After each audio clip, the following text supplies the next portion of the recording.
Welcome to Dose of Substance, the podcast for mature minds, self-aware, and bold spirits. Some of the comments may be too hot to handle, so if you can't take it all in at once, take it in doses. Or not bother listen to nothing. Sponsored by Mindsteez Collections and the Substance Music Group. Greetings everyone, greetings. Welcome back to another episode 12 of the Dose of Substance podcast. No, this one specifically I chose to do audio only, As you know, we just there and go and try the journey, and whatever vibration come forward, we just push it through, because we just want to be real as possible on the podcast and on the episodes, you know what I mean? So yeah man, blessings man, give thanks to everybody for your support, shout out to everyone when I hesitate to send across the positive energies and everything, when it come on to any one of the episodes, regardless if it's episode 2 and with the episode 12 now, we give thanks to the energy same way, you know what I mean? So before we even go right into this, I just want to shout out all of my sponsors, Sure Pass Institute, Agents of Change, BizCare Consulting Group, Sophisticated Dreams, Jazzy Joes, Club Fashions, Seafood Wagon, and of course Substance Music Group and Mindsteez Collections. Bless up. You know what I mean? So on this week's episode, Jaja, this topic right here, let me first say, I know say it go come in a lot of disagreements, and it's all good. It makes good for conversation, right? But this topic, my views on this topic may not be that of the popular, are the most common views out there. Yeah man, it might not be amongst the most common views out there, you know what I mean? Especially coming from a black man as myself, an African as I deem myself, a Rastafarian as I deem myself, a Jamaican, so to speak. You get me? All I box them check off, but this is my view on this topic, and I stand by my view regardless of how someone else may see it, you know what I mean? But this is just my honest opinion and honest feelings when I bring forward now. And this topic for this show is the power of the N-word. And when I talk about the N-word, we know what word I'm making reference to. Seeing the N-word that is so powerful and so triggering. That is the word I'm talking about now. The N-word. The word where we embrace so much in our culture. We love it so much. But yet still it triggers us so much. We're going to talk about that word, We're going to talk about the impacts and the power of the word. Because in my eyes, I think everything is powerless until power is granted. You know what I mean? Words are spells, yes. But without the energy put in the wording, where that I go? So first, I want to start by saying, me never see nothing like this happen to no other race where, we can embrace something so much. We celebrate this word so much. It slowly creep in our DNA. Like we playfully use it. Seeing, playfully use it and accept it and romanticize this word as so much. But yet still when someone else does it, it becomes the total flip side of it. Especially someone that is outside of our race uses the word. It becomes a trigger automatically. If you want to fight and be defensive over the same word where we just hug up and make love to. And that for me is very hypocritical. Seeing? Very hypocritical. Because most of who want to fight over the word, when it's used, don't even know where it's coming from, why it was used. Are we even out here fighting for our own people? Or are we just fighting our people? But hey, don't kill my people. Make me kill them. Don't disrespect my people. Make we disrespect each other. Don't offend my people. Make we offend each other. No more somebody really challenge me and you know, because I cannot give you the dates and what day this word was found and who used it first and all that fucking. Me not have no time for that. Me really want to talk about the obvious hypocrisy where we live amongst my people, my black people. The obvious hypocrisy and the systematic oppression that we know grow for love and support, but yet still want to become so defensive when it is being used by someone else. Let me say this. We no love with self. We no love with self. We are suffering from self-hate. We are suffering from self-hate. Yet still, we want to be so defensive should someone try to hate us. Then how you hate yourself but want to vex when somebody hate you or express hatred towards you? Not join them, join you. You know. So if you call yourself nigger and love it so much, praise it so much, it's a word. And in me hear it enough time. You know mean nothing. For when we say it, it's all love. It's all love, bro. When we use that word, it's all love, right? It's all love. Okay, so if it's all love, how comes when you get upset, you use the same word to express how upset you are and how ready you are to kill? How is it if it's all love behind this word? How is it you use it to express so much anger? How? You know, so we confused, Virgin. You know, so we confused as a people. And this is the reason why when the protests go on, you know, with Black Lives Matter and all of that, when that protest happened, I chose to stand by. I chose to just ease myself. Because I had conversations with enough of my black friends. I mean, I said one of the reasons why I will not put up any Black Lives Matter is not that I don't support that our lives matter. It's just that when we are going to fight for something, are we ready? Are we ready for the results that we're fighting for? Are we truly fighting out here? Because we can't out here say pro-black. We can't out here say pro-black. As a female, you cannot say you're pro-black and you're queen and you live in your blackness. But yet still, every day you put down your black sister. You still call them bitch. You still call yourself bitch. Yet still you put down your black brother. You still call them nigger. That nigger ain't shit. You still put down each other. There's no other race out there where kill each other. So correct me if I'm wrong. If somebody know of another race, please expose me to it, so I can go do my own reading.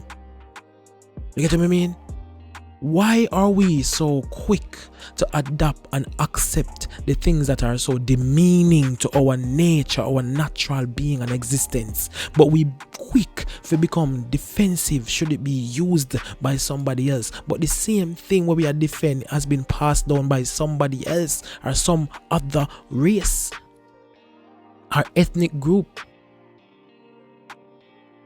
I wonder if you get what me I say.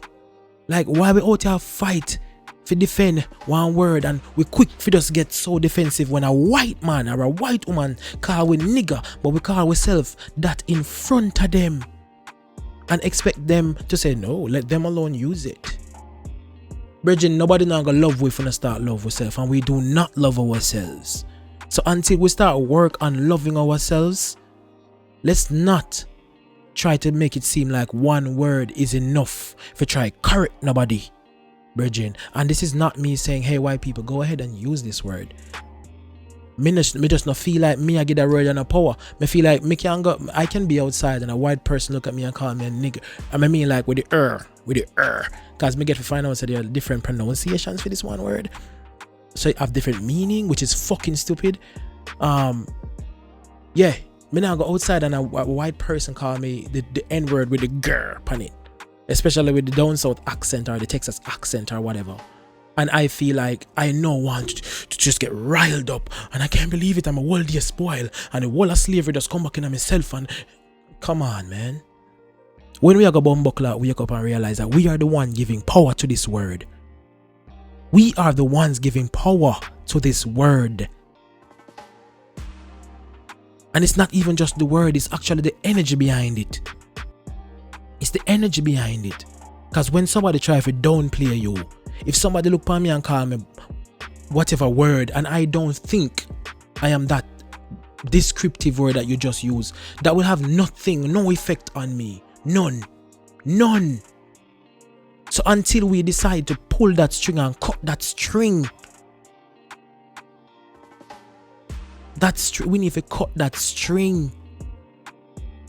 Where people feel like them can use word and continuously oppress and enslave us mentally, and continue to trigger us to act like such what they're trying to create. It's sad already that we're living in a place or a world that look at us or look down at us, but yet still them try to emulate everything we do. We not realize we are the dominant race. We don't realize that. Okay, so naturally, black are stronger. The black family and the black culture, the melanated skin tones, we are stronger physically because we're born in some tough, harsh conditions, and that just make us physically stronger than a lot of other race, right? What about the mental strength? What about the emotional strength that we should be working on? The balance, the tools that we really need to fight these wars. And what about fighting these wars that's being fought against us instead of fighting these wars against each other? You get what I mean? It's like one girl will come and tell us, say, yo, I'm worthy, I want to be a queen. I'm a queen. Marry me now, I'm worthy of your love. But yet still, she look upon herself as one big dirty whore or one bitch. And I'm just calling it what it is. She treats herself as such. Would you then buy what she's selling when the lifestyle she lives doesn't mirror what she's proclaiming?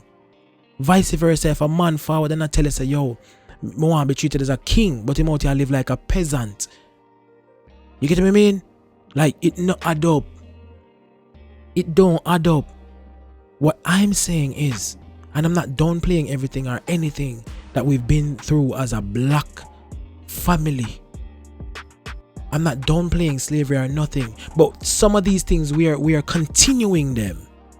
We are continuing them, and we refuse to take the fucking blame.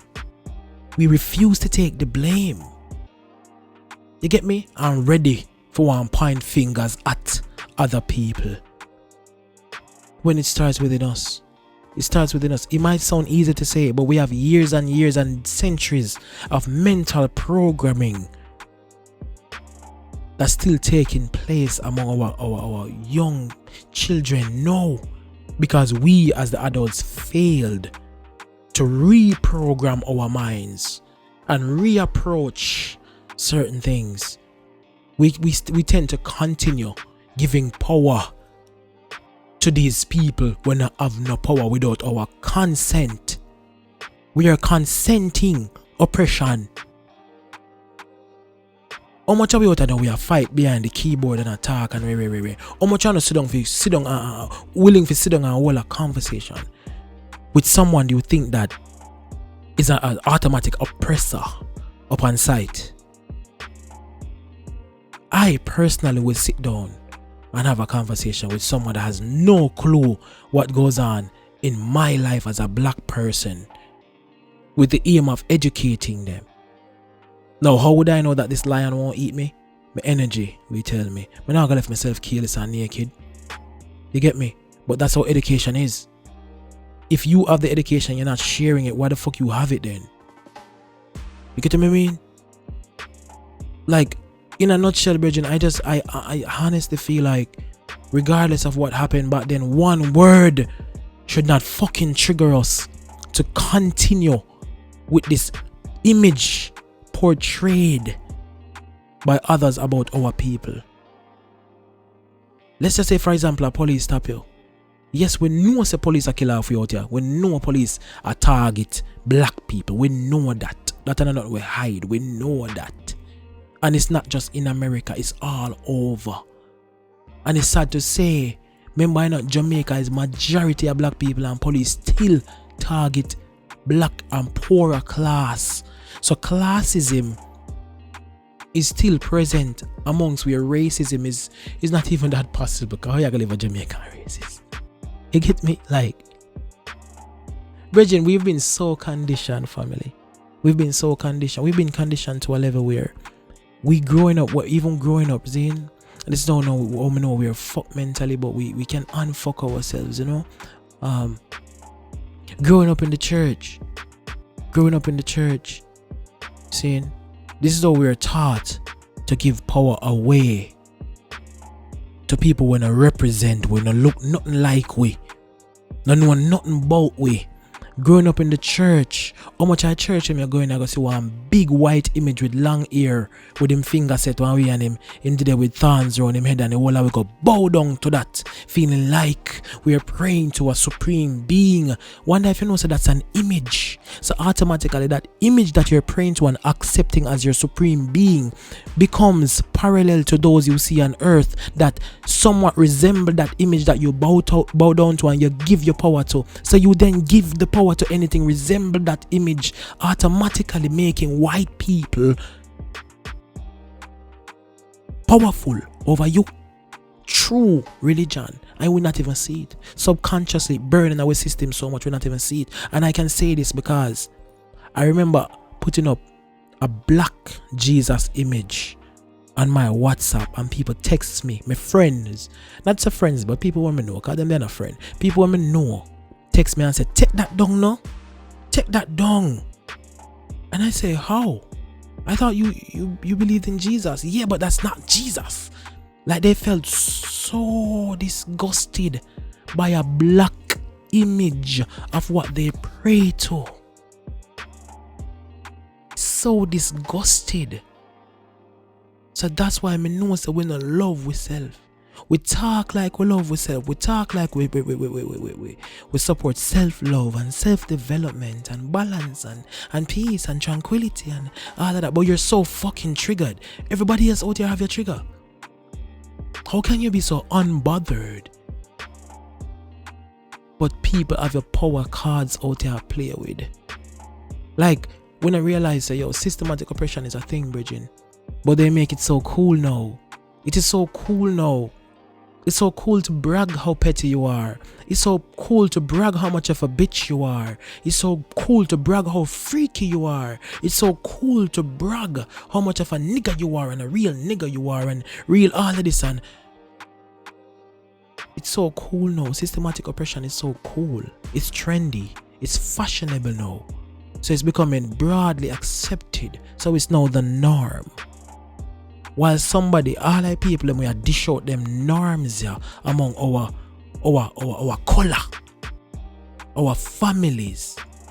They sit back and laugh and watch with us kill each other and tear down each other while they profit off of it.